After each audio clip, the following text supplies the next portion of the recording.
Kita akan masuk pemirsa ke informasi utama kami pada siang hari ini, di mana Kementerian Keuangan pada akhir September lalu memastikan perekonomian Indonesia pada kuartal 3 2020 berada di zona resesi. Dan sampai dengan akhir tahun ini, perekonomian Indonesia masih masuk dalam zona negatif.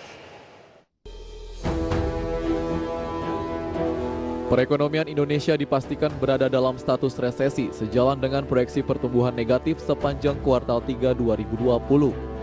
Menteri Keuangan Sri Mulyani dalam konferensi pers realisasi APBN pada akhir September lalu menyatakan ekonomi Indonesia di kuartal 3 2020 akan berada di kisaran minus 2,9 hingga minus 1%.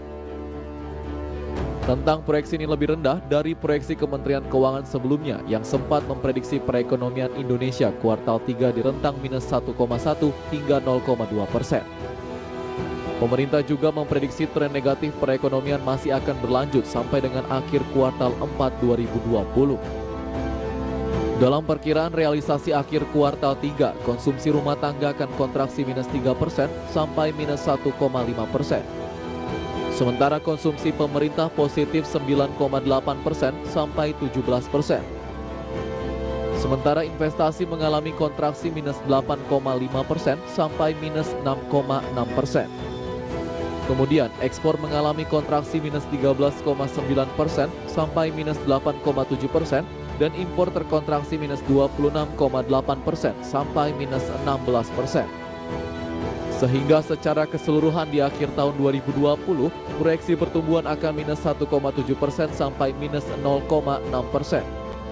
Sangat rapuh. Jadi tadi walaupun PMI kita sudah di atas 50, kita masih harus berhati-hati melihat perkembangan dari perekonomian kita di kuartal ketiga ini yang tinggal beberapa minggu dan di kuartal keempatnya. Untuk keseluruhan tahun 2020, proyeksi kami di Kementerian Keuangan adalah antara minus 1,7 hingga minus 0,6.